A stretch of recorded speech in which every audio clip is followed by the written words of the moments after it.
Sorry for not making a video the past few days. As I will discuss in this video, motivation and action can be difficult when you have experienced trauma and abuse. Hopefully this will be worth the wait. I think it's a good one and valuable. First, a disclaimer. I include the word executive dysfunction in the title, but I'm going to just mention it briefly. I think focusing on it too much in this discussion is counterproductive. It's another box or label that can just confuse things. Because it can be used with so many different diagnoses and can have a different look and feel depending on if you are talking about ADHD or CPTSD. So instead I'll just use the words motivation and action. So what is motivation? I would say motivation is a person's reason for doing something. From cleaning their room, to changing jobs, to running from a bear in the woods. A metaphor I was thinking about a few days ago is, water will flow downhill when unobstructed. This is motivation. You don't have to build an elaborate contraption to make water flow downhill. It just does it when free to do so. Same for motivation. If the conditions are in alignment, you are motivated. If water is unblocked, it flows downhill. Very simple. I came up with what I think is a pretty succinct description of what is required for a person to be motivated. Motivation requires three things. The thing needs to be desirable, attainable, and worth the effort.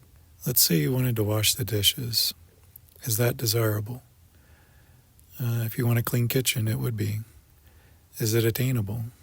Probably. You probably know how to wash dishes. Is it worth the effort? Yeah.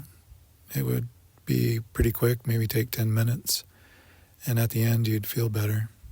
So all three of those conditions are met. So there's a good chance that you would go and wash the dishes.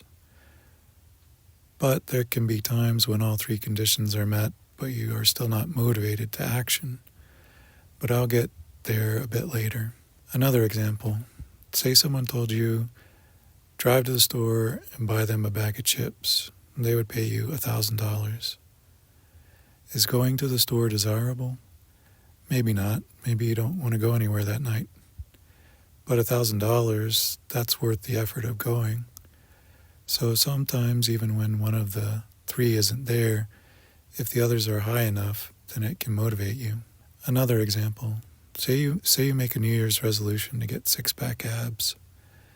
Is it attainable? Yes. Is it desirable? Yes, to some people. Is it worth the effort?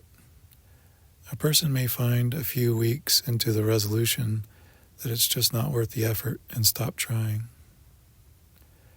So these are times when this idea works. But what if you meet all three criteria and still don't act? This is where executive dysfunction comes into play. Something is short-circuiting you behind the scenes. In the case of trauma, it's most likely related to a sense of safety or a lack of. For example, attainable is crushed by learned helplessness. Trauma often teaches a person that effort does not equal escape. If you spent years in a situation where you fought back but got hurt anyway, or tried to escape but were trapped, your brain learns a pattern called learned helplessness. Even if a task is objectively attainable. For example, just fill out this form to get help. A trauma survivor's brain may subconsciously firmly believe nothing I do changes the outcome. The calculation of attainability drops to zero, not because the task is hard, but because their agency has been eroded. In the case of filling out forms for me personally, there is an added obstacle of feeling that I will get it wrong and be in trouble and make things worse for myself. Next is the question of, is it worth the effort? This can be hijacked by hypervigilance. The worth it calculation requires a future-oriented view. For example, I will work hard now to get a reward in a month. Trauma forces the brain into a state of hyperarousal, immediate survival. When you don't feel safe, the future doesn't exist. You cannot care about a promotion next year if your brain thinks there is a tiger in the room right now. The brain prioritizes immediate relief, safety and soothing over future reward.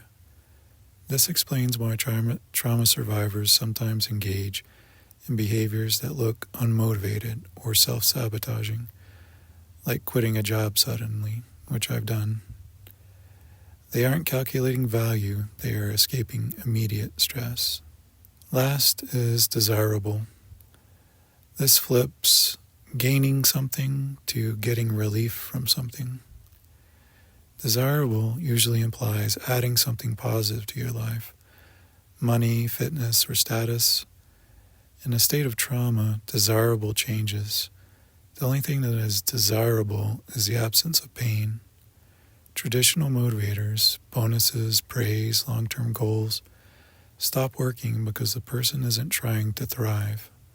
They are trying to survive. If a manager or friend tries to motivate a traumatized person with great potential rewards, it falls flat because their internal goalpost has shifted entirely to just getting through the day. Okay, so what do you do when you have a goal you are motivated toward and meet all three criteria, but you still can't act? I'll use another metaphor here. Think of yourself carrying a pack of rocks. Right now you have so many rocks in the pack, you can't move. Until you remove a lot of them, you will be stuck and unable to add anything useful to your pack.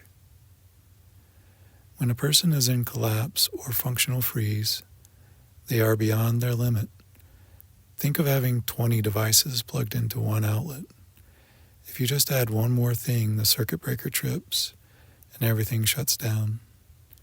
You need to unplug something to plug something else in. So often people with trauma are carrying rocks in their pack or have useless things plugged into the wall outlet, things that serve no useful purpose to them, worries, fears, bad habits, trauma conditioning, etc. These are adaptations they developed to survive, but are just weighing them down now. It's not always what you carry that weighs you down, but what you don't carry. When you don't get your basic needs met, that causes the window of tolerance to shrink. So you are able to carry less.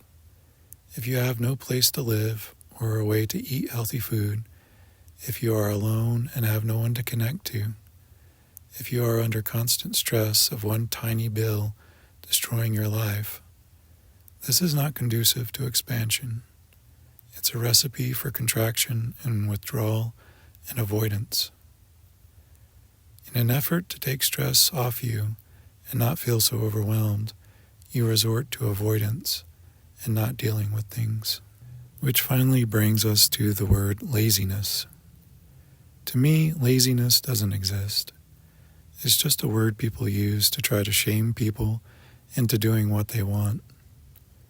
A person will do what they can when they can. If it works for them, they will rest when they need it. They will dissociate when they are overwhelmed. So in summary, motivation when the three conditions are met will naturally lead to action. When it doesn't, a person needs to find ways to either take burdens off themselves or address needs that are not being met, which is not easy when you live in a society that treats people as disposable. When you don't have resources and resources are hoarded and gate-kept.